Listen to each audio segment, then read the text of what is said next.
Have you guys enjoyed this worship band here at this conference?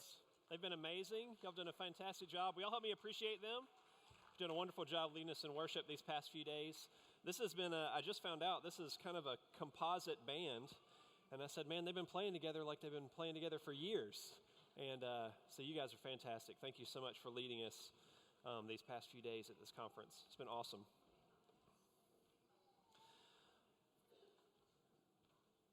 Well, we've been learning over these past couple of days all about the 6 characteristics of a Christian household. Can you guys remember our little motions that go along with each one? Can y'all say them with me? So we've got be calm. What is be calm? So be calm is like this. Be kind. We make a heart. Be honest. And be honest is like this. Then we have make memories. Is that next or what's next? Make memories. And then we have serve joyfully, and then we have trust in Jesus. Excellent. And today we're going to be focusing in on the last 2 of these 6 characteristics of a Christian household. We're going to focus in on make memories and on serve joyfully. And making memories is an enormous part of what we're all doing here together. The organizers of this event, Thad and JR, Justin, Ryan, Risa, Superintendent Harvey, Bishop Roller, there are so many. Their teams have all been putting together this Together Family Conference to give us as families the opportunity to make Christ-centered memories together. And hasn't this been a tremendous conference? Have you guys had a good time? Have your families made some memories together over the past couple days? I know mine has. This has been awesome. And I just want to take a brief moment here to honor and thank the organizers of this event. And so this isn't a time to be bashful. We want to show you our appreciation. And so if you've had anything to do with the organization or the implementation of this Together Family Conference, would you just stand around the room? And we want to show you our appreciation and tell you thank you.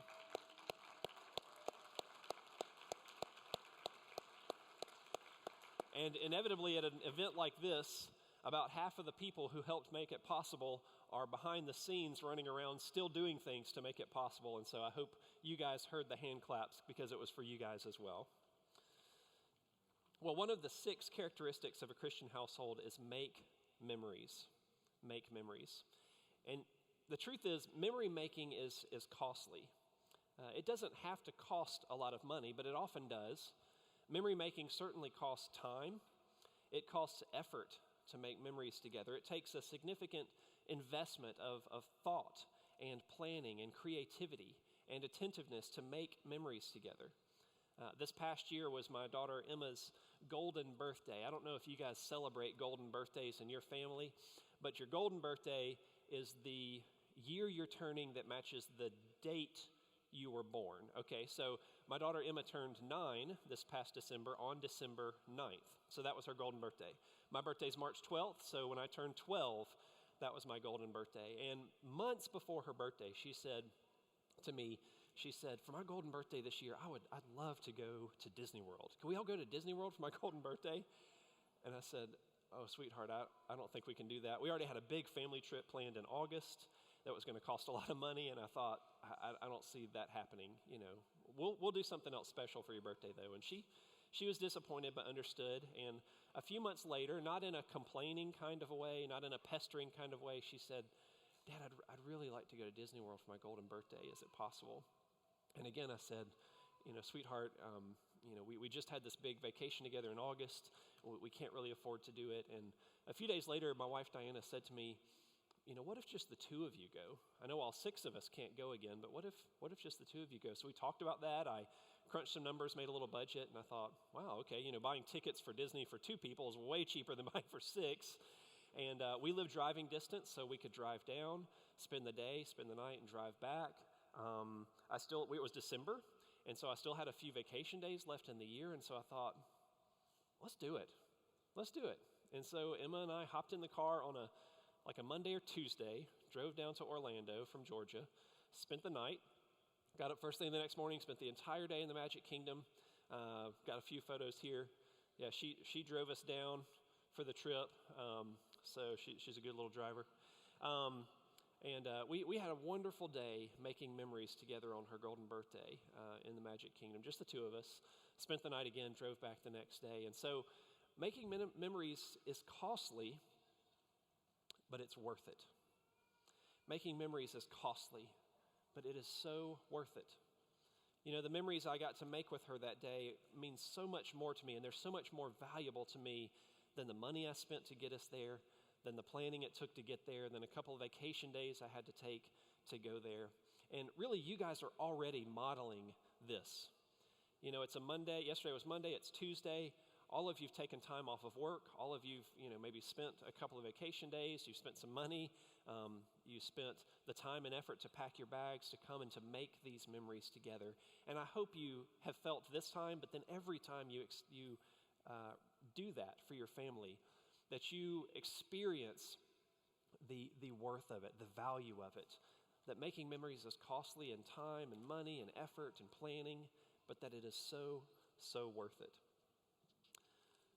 One of the most accurate statements I've ever heard about parenting is this statement. You may have heard this before, that the days are long, but the years are short. Have you ever heard that in relation to parenting? Have you ever felt that in relation to parenting? You know, that sometimes the days are just excruciatingly long. They can be maddening. They can be frustrating. You know, the dishes never seem to get completely clean. The house never seems to completely get in order. There's never enough time to do everything. I can't really get enough sleep. The days seem so long. But then we just blink. We just take a breath, and the years have evaporated. I remember when our oldest child, my son Eli, turned 9 years old. I had this, honestly, kind of like a mini panic attack on his 9th birthday, because I remember thinking when he turned 9, oh my gosh, we're halfway done. How has this happened? I mean, I don't have enough time left to teach him everything that I need to teach him. How have 9 years already gone by, and we've only got 9 more before he turns 18? We're halfway done, and I don't feel like I'm anywhere close to halfway done telling him everything he needs to know, making all the memories with him I want to make. And I just remember thinking, gosh, these years are so short. And just to put that perspective, I felt that way when he was 9. He's now 14 and a half. And so the 9 years that I thought I had with him have very rapidly become 4. And I just feel the weight of the clock is ticking. The days are evaporating by so fast, and I want to drink in and soak in every second of those days while I still have them. And so I want to make memories, because while the days are long, and the days can be frustrating, and the days can be maddening, and sometimes all you can do at a day like that is just laugh, the years are so, so short. The 6th characteristic of a Christian household is serve joyfully. Serve joyfully.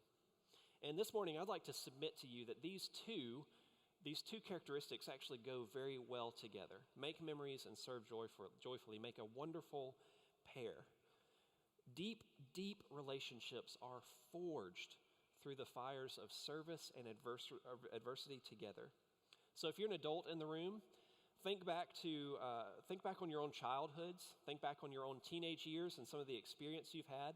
Think back to maybe you were involved in band or orchestra and you went to camp together. If you played football or did cheerleading or some other sport, and you went away for a camp where the days were long and you were doing long practices and you were in the mud.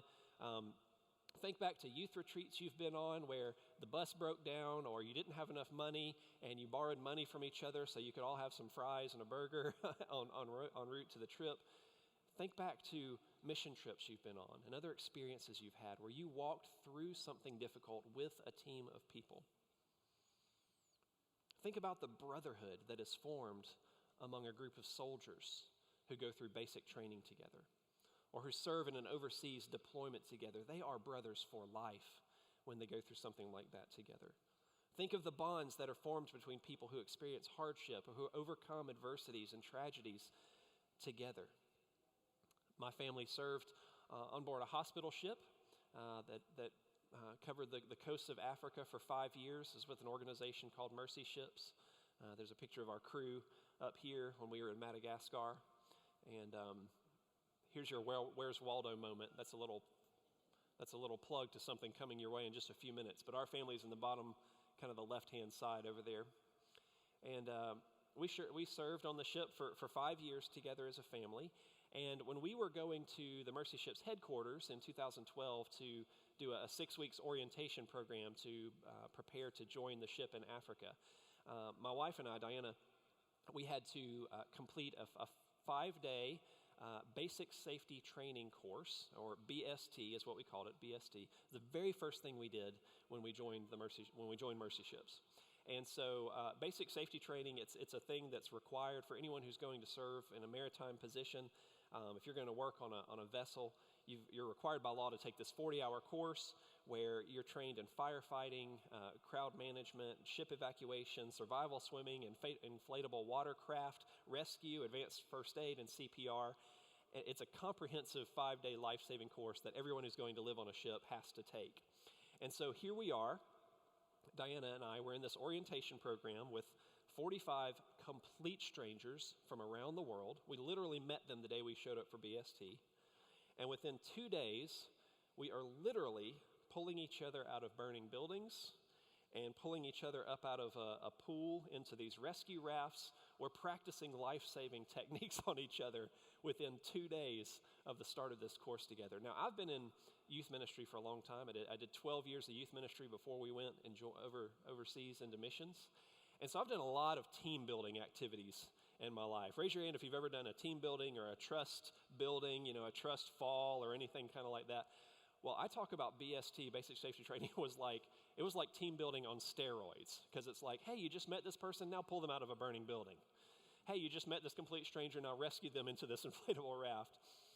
But y'all, the people that we went through basic safety training together with over that week, they became some of our best and deepest and closest friends over the next 5 years of serving together on the ship. We've been home for about 2 years now. We still keep in contact with those people. They're all over the world. We've hosted them in our homes. Some have they came and spent Diana's birthday with us last year. We travel around the world to see each other. Those relationships that were forged literally in the fires of basic safety training have lasted and will continue to last a lifetime. And so serving joyfully together forges deep bonds that last a lifetime. Significant bonds are formed between us when we serve joyfully together. And so teams that serve together and overcome adversities together, they forge deep, strong, lifelong relationships with each other. And the very same can be true of our families, when our families work together as a team like that. Now, I'd like to transition here and just ask, have you ever considered, why does your family exist?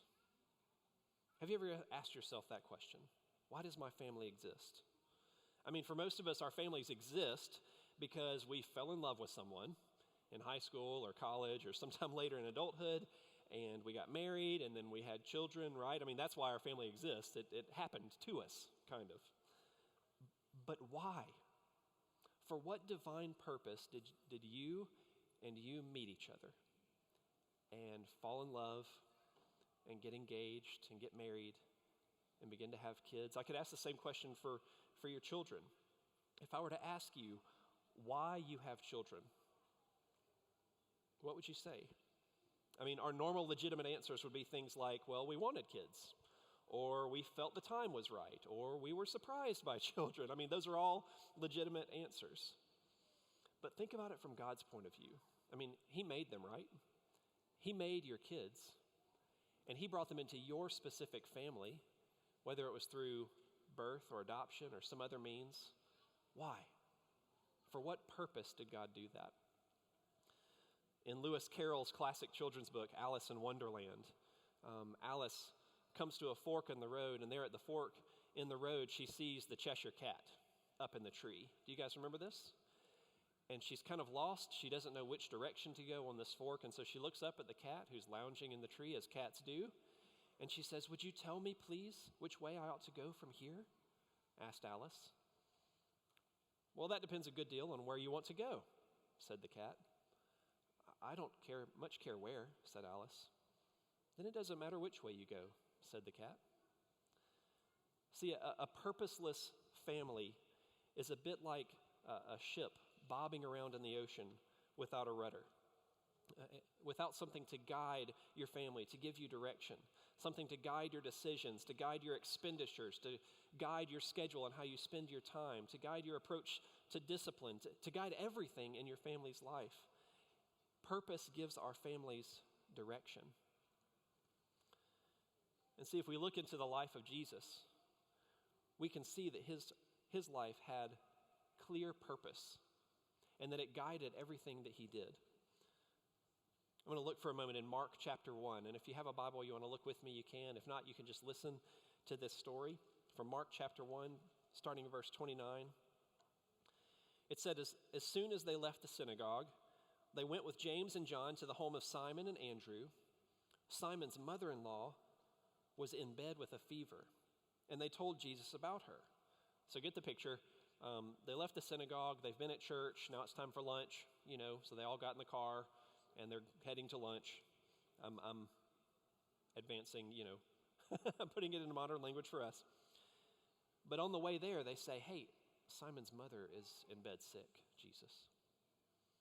And so he went to her, and he took her by the hand, and he helped her up. And the fever left her, and she began to wait on them. Wow. How many times have you left church, gotten home, and somebody reached out and healed someone in your house? That's pretty amazing. I mean, this is an unusual moment. Well, that evening, word's gotten around. And after sunset, the people brought to Jesus all the sick and demon-possessed in their village.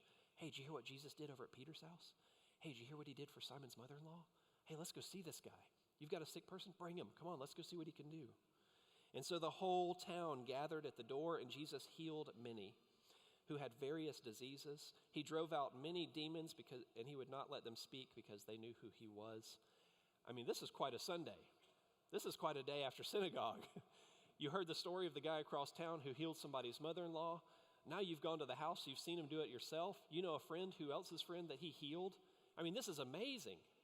I mean, Jesus has, within a day, become a celebrity in this little village. But look at verse 35. Very early the next morning, while it was still dark, Jesus got up, left the house, and went off to a solitary place where he prayed. Well, Simon and his companions went out to look for him, and when they found him, they said, "Everyone's looking for you." Well, of course everyone's looking for you. You're the local miracle worker. We want to see what more you've got up your sleeve to show us today. But then verse 38, Jesus says, "Let us go to the nearby villages so that I can preach to them also, for that is why I have come." See, Jesus knew his purpose. He knew what he had to do, even though it meant sacrificing his new celebrity status in this village where he had just done some healings. In verse 39, so he traveled throughout Galilee, preaching in their synagogues and driving out demons. Do you remember the Transfiguration in Matthew chapter 17? We're not going to read the story, but Jesus goes up on the mountain and he's temporarily transformed into his glorified, eternal, heavenly body. And not just him only, but Moses and Elijah come down from heaven, and they're in their glorified bodies, and they're all having this conversation, but they're not alone up there on the mountain. You remember who else is with them? Jesus brought Peter, James, and John up on the mountain with him. So they're standing there watching this, and they're just aghast. They're amazed. They can't believe what they're seeing. And Peter just sort of blurts out, because he doesn't know what else to do. He's like, "Jesus, this is amazing. If you want me to, I'll go gather some wood and some limbs. I'll make us some shelters, and we could just live up here forever. This is awesome." And at that moment, Jesus turns around to him and he says, "No, that's not what we're going to do. That's not what we're here for. We need to return back down to the valley where people are hurting, where people are in bondage, where people need deliverance." And the next three things, if you read the rest of Matthew 17 and the first part of chapter 18, the next three things that Jesus leads his disciples in doing is first, healing a demon-possessed boy. Second, teaching people about the dangerous power that money can have on their lives. And then third, ministering to a group of children. Jesus left the mountain in the time of glorification so that he could go down and return to his purpose on earth.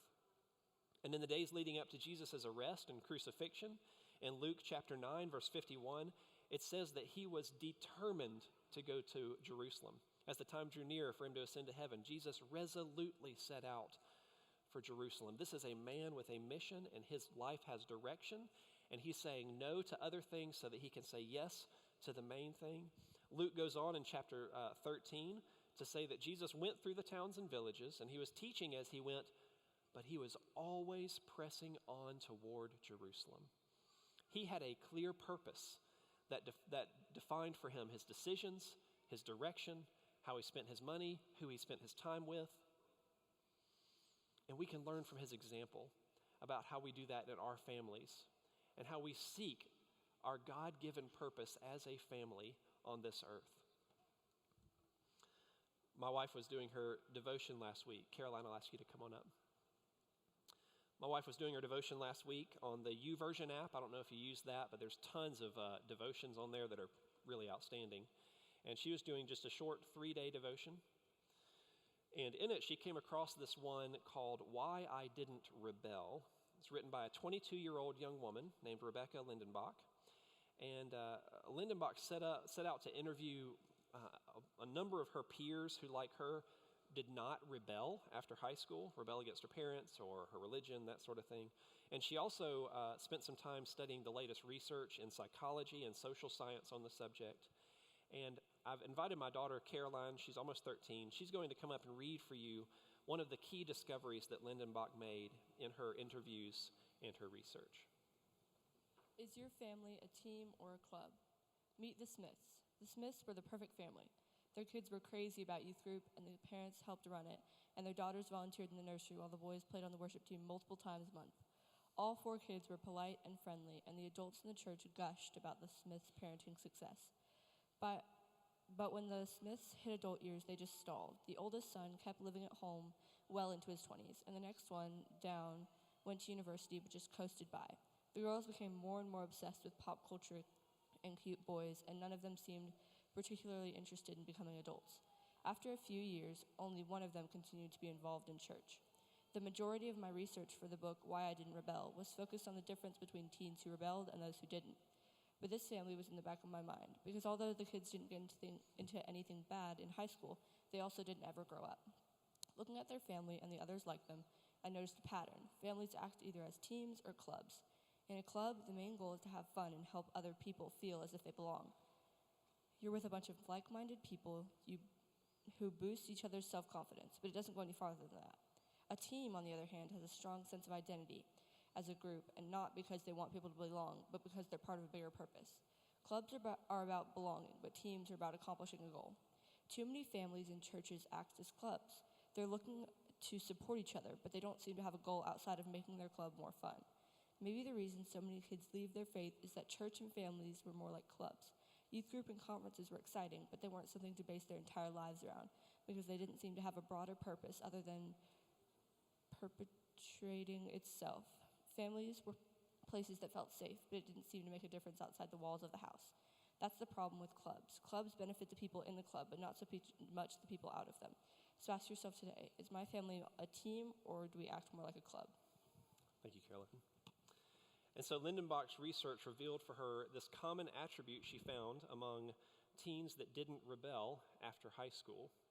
And this isn't a guarantee, it's not a formula, but the trend that she found were that those who didn't rebel, one of the common themes of their lives was that many of them grew up in families who served a purpose bigger than their own household. And so I'll give the question to you again. For what purpose did God create your family? Why is your family knit together as one on the earth? I want to share with you 3 examples of some individuals in my life that I know of who sought God's purpose for them and direction for them, and now they live their lives according to that purpose. The first is a friend of ours who we served on Mercy Ships with, named Josh Callow. When he was a single man, he sought the Lord, spent time with God, and he developed this picture the Lord gave him of a compass that would help guide his life. And so he made a vision compass. And on his vision compass, the print's too small for you to read there, but he has the north, the south, east, and west arrows. And in those, he has spiritual direction from Joshua, James, and Isaiah. He has professional direction. He feels the purpose of his life professionally is to tell the stories of world changers. He's a photographer and videographer. He wrote instructions for his marital life when he was a single man, that he wanted to become a husband who loved, served, and challenged his wife, and that he would partner with her and lead her in adventures. As a single man, he wrote a purpose for family, that he would make family a priority and that he would raise up world changers and make something awesome with them. I thought that was so cool. And then financial direction. We have another couple in our lives, Nick and Suzanne Velchins. During their first year of marriage, they sought the Lord together, and they wrote a family mission statement just for the two of them. And their family mission statement is to love God first, to love each other before ourselves, and to wholeheartedly pursue God's will for their lives together.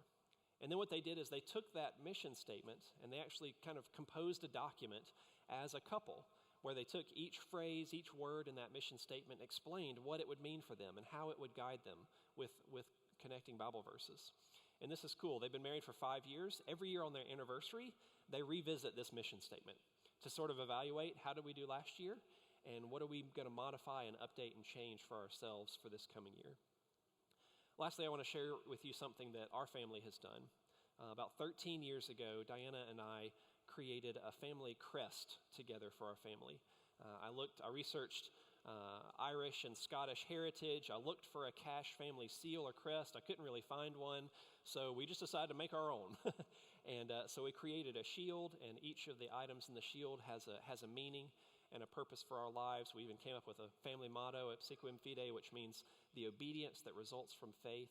And then we came up with 7 core values that are off there on the sides. And we hoped that these were words that would both define us now and would be things that we would aspire to as a family. And so we rehearse this in our family.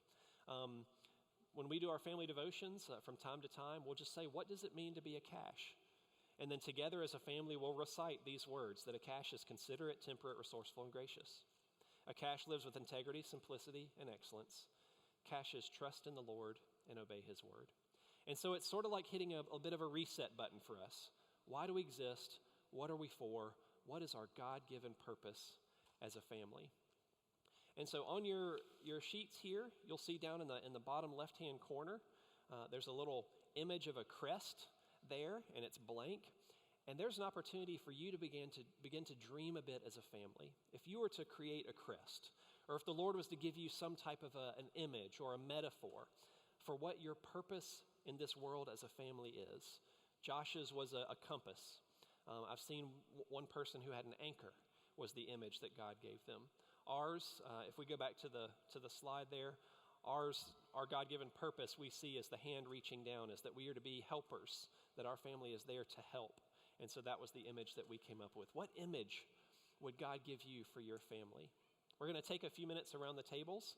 And if you look over here in the bottom right, all this conference we've been driving together from the first night when Bishop Roller taught us about the song that Mary composed and sang over her call from God and her response to God's call. And he challenged us to write a song or to write a poem, or specifically to write a prayer that would guide our family's decisions, expenditures, time, relationships. What would be the prayer that you would write for your family?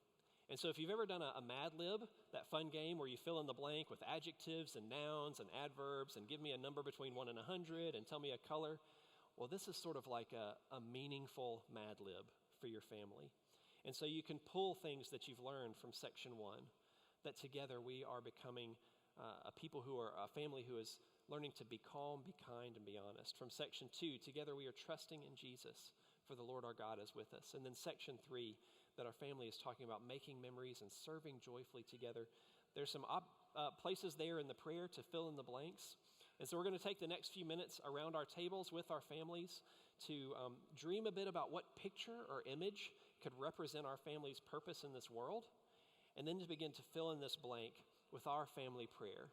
So talk at your tables, work together with your spouse, your kids, and begin to fill in the blanks of the family prayer here on the lower right-hand corner.